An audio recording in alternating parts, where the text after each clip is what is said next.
do we design for trust? And why should we design for trust? Why is trust important? Well, the reality is that trust is probably the core metric and core asset for an organisation. If we don't have trust, we don't have business. It really is as simple as that. So we need to understand that it's more important than financials. It's more important than almost anything else. How do we design for it? How have we built it into our architecture? The support for trust in everything. The first point about trust is that it comes from alignment to values, that we prove by our actions that we align to values. Well, the values come from the story of the enterprise, and we'll come back to that again in another video.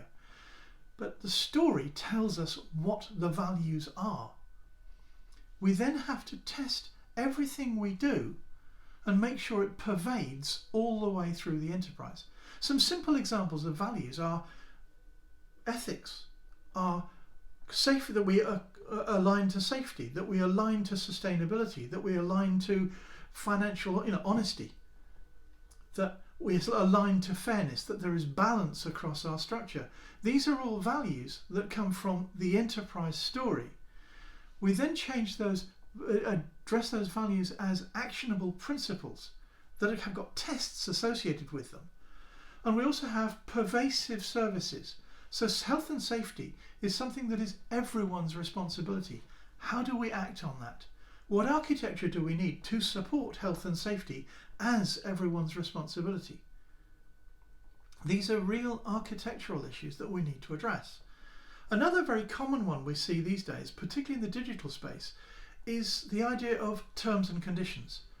And these are often so ludicrously one-sided and framed in such a difficult way to understand that they really don't make sense. And in fact, to the level that they are in law what's called unconscionable, that they're simply not valid. The idea that a company can arbitrarily declare possession of everything that you produce, every photograph you've made, because somewhere buried down in their terms and conditions was a clause that you couldn't see that effectively stated that. This is not conscionable. This is not supportable in law.